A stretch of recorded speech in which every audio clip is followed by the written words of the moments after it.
If you want to know why smart people so often stay financially average, while less impressive people quietly get rich, do not begin with IQ.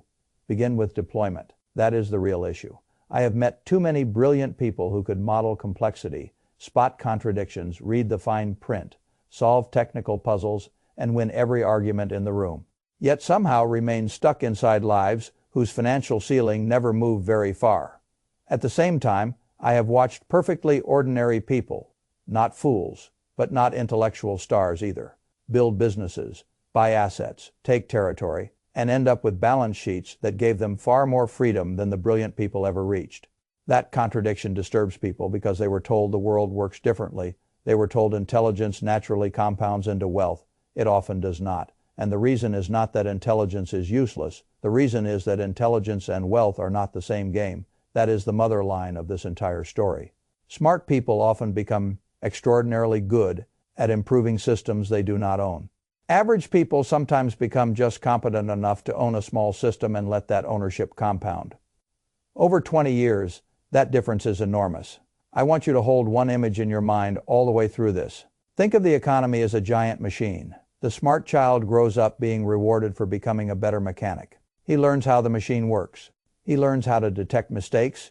He learns how to increase efficiency. He learns how to solve harder and harder problems inside the machine. The future owner learns something else.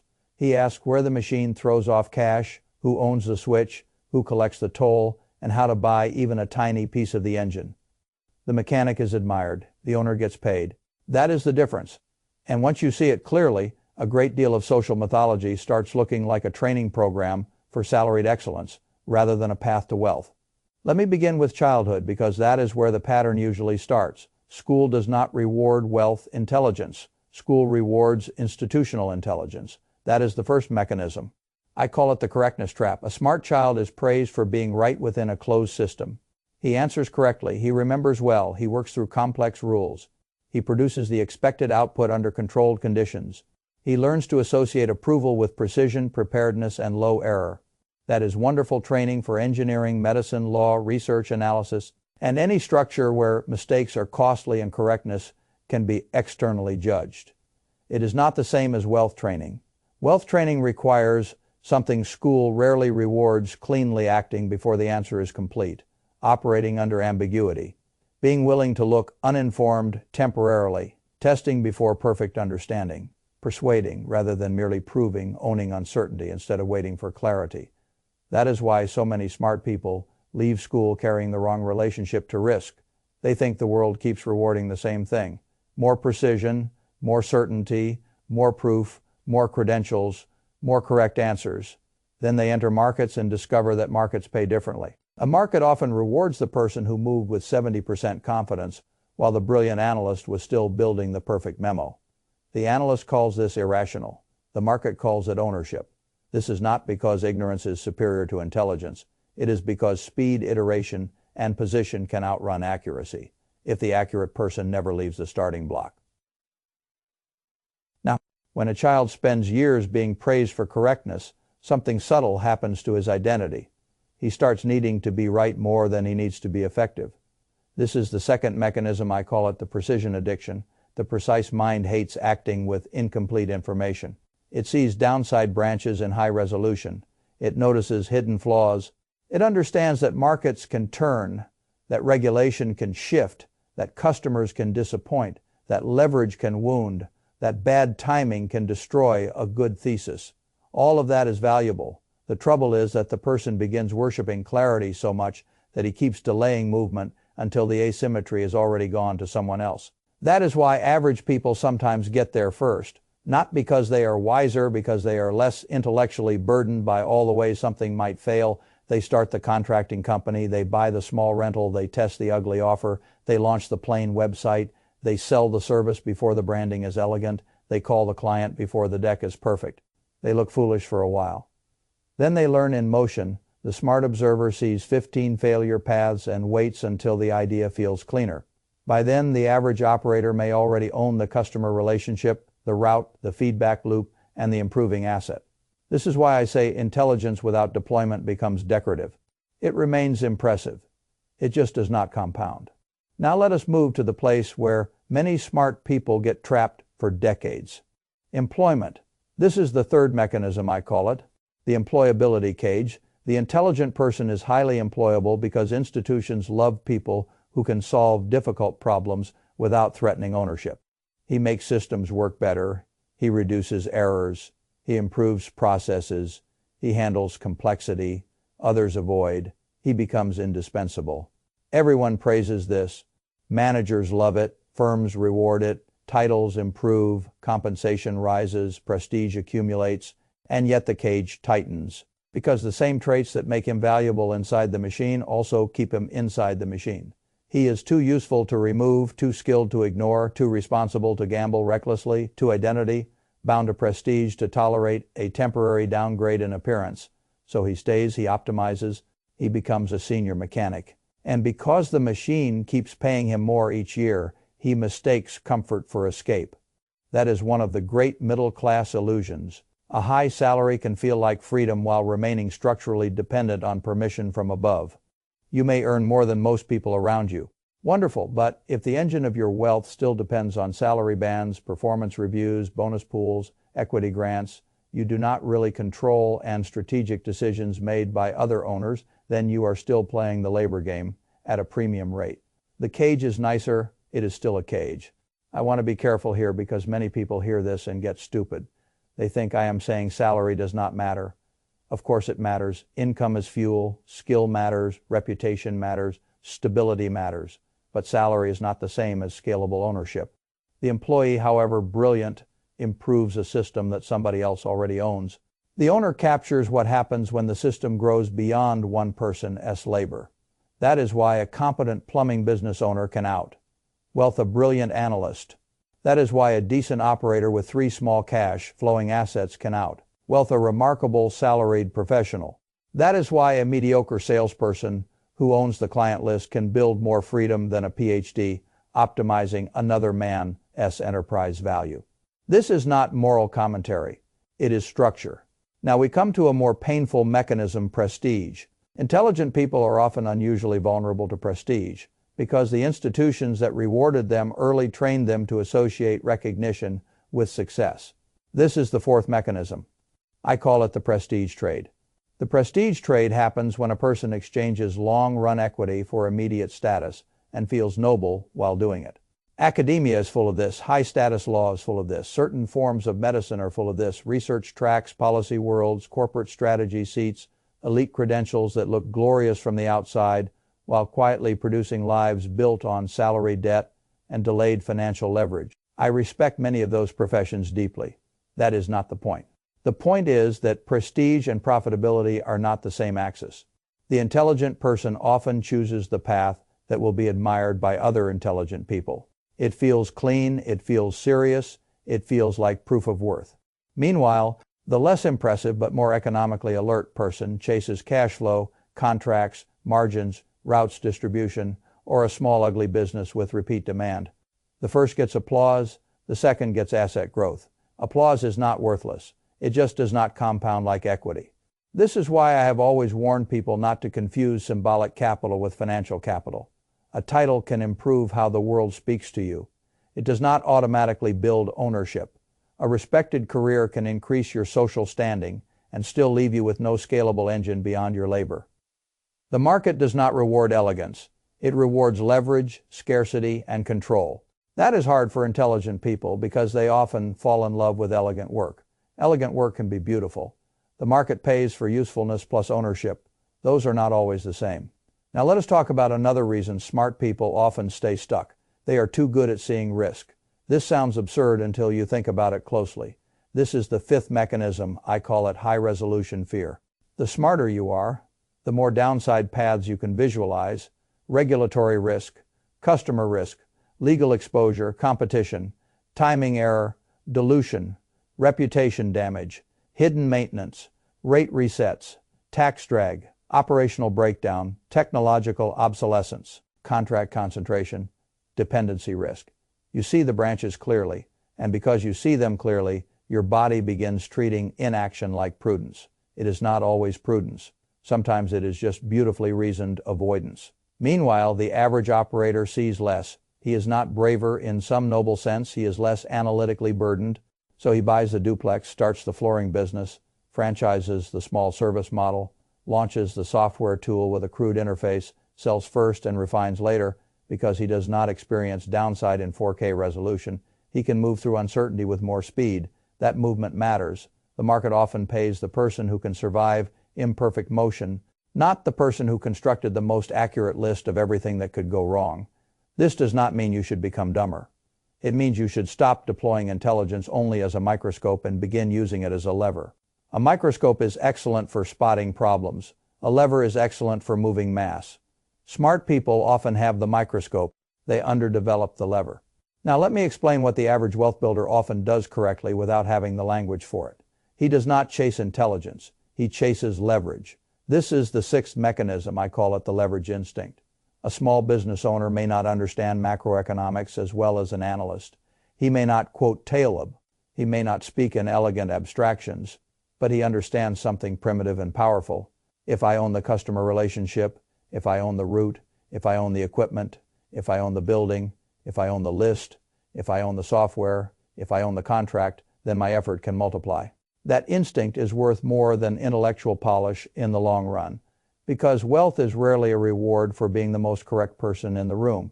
It is more often a reward for standing where cash flow, pricing power, or appreciation passes through and then making sure you own even a slice of that passage.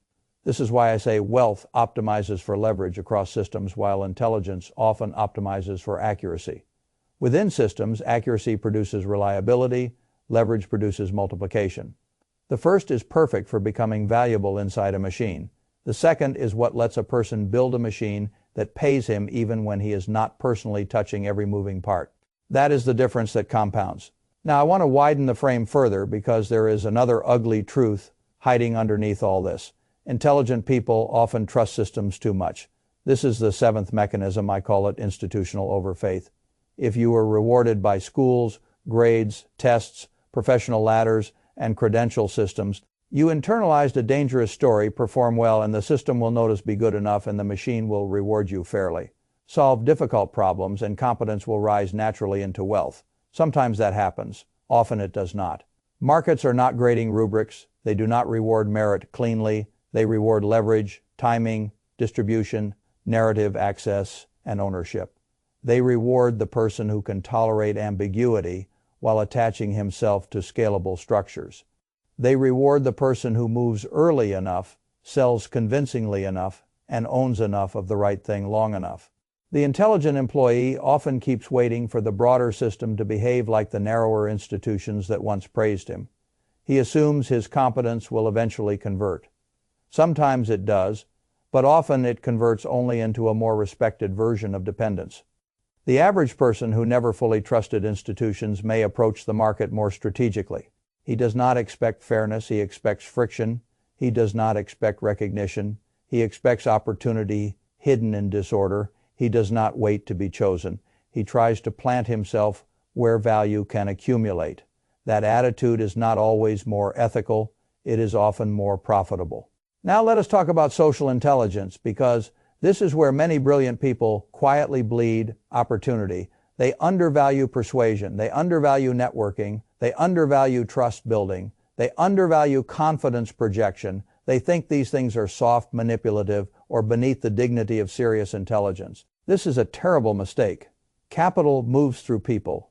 Deals move through people. Opportunities move through people.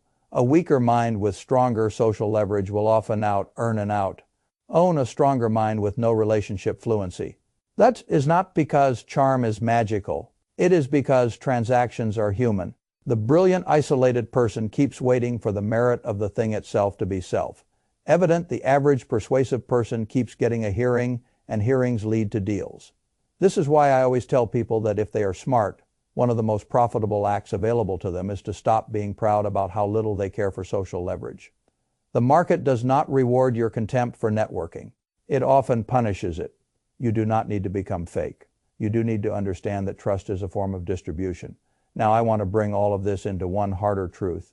The issue is not intelligence itself. The issue is where intelligence is being allocated. That is the eighth mechanism. I call it the allocation problem.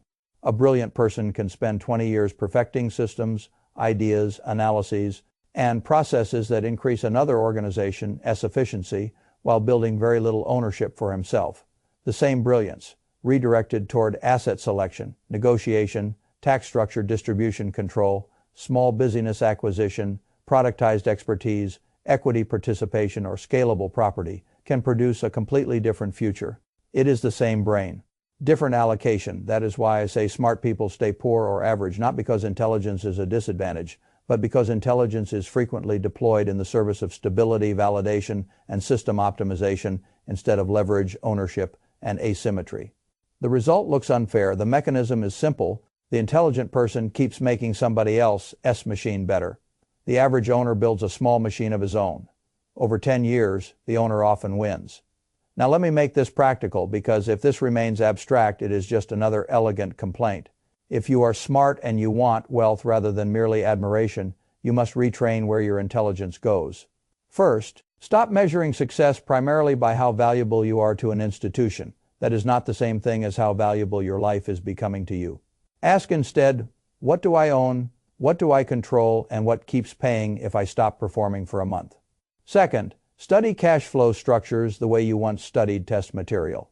Learn cap rates, learn small business economics, learn asset allocation, learn how debt works when it buys a productive claim rather than a status object, learn tax treatment, learn sales, learn negotiation, learn why the boring owner of a route or niche service company often gets rich while the glamorous analyst stays salaried. Third, detach your identity from being correct. The market will often pay the person who moved fast enough and adapted, not the person who had the cleanest theory. That is painful for intelligent people, because they were praised for being right before they were praised for being effective. You must reverse that order. Fourth, build tolerance for ambiguity.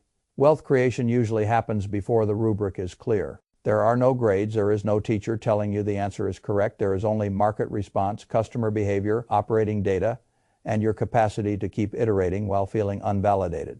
Fifth, redirect some of your intelligence toward social leverage. Relationships are not decorations, they are channels. You do not need to become a clown. You do need to become more legible, more trustable, more accessible, and more able to create confidence in others. Sixth, stop over romanticizing prestige. Prestige can be useful. It can also be a beautiful cage if a career is feeding your ego while starving your ownership. Name that honestly. Seventh, use salary as fuel, not identity. A wage is useful if it finances runway, skills, and assets. It is a trap if it becomes your whole self. That is the protocol. Now I want to say something directly to the intelligent person who feels offended by all this. Good a little offense is useful here, not because I want to insult you, but because many smart people are trapped by their self-concept. They think being the sharpest mind in the room should naturally convert into wealth. The world does not owe you that conversion. It pays differently. It often pays the person who is less elegant, less refined, less accurate, but better positioned. That is not a reason to abandon intelligence. It is a reason to weaponize it properly. You already have the cognitive tools. The question is whether you will keep donating them to other people. AS systems, because those systems still give you identity, safety, and praise, or whether you will endure the psychological discomfort of stepping outside the structures that once rewarded you. That is the real decision, because wealth often begins where school-style success stops feeling emotionally safe. It begins where there is no gold star, no tidy feedback, no guaranteed path, no institution saying you are doing well, only the slow accumulation of equity, options, and leverage while you look unimpressive on paper to people who still worship the old scoreboard. That is why average people sometimes get rich while smart people stay stuck. The average operator can tolerate looking ordinary while building something quietly. The smart professional often cannot tolerate temporarily looking less impressive than his peer group. That difference costs a fortune. Now let me close by turning the whole thing into one clean set of questions, because these questions matter more than any inspirational slogan. Are you using your intelligence to increase the value of a machine you do not own? Are you optimizing for admiration or multiplication? Are you staying where you are because it is strategically correct, or because it still feels emotionally familiar to be praised there? Are you treating salary as outcome or as fuel? Are you letting your ability to see risk protect you, or is it merely keeping you beautifully stationary? Are you building any claim on future income that exists without your direct labor?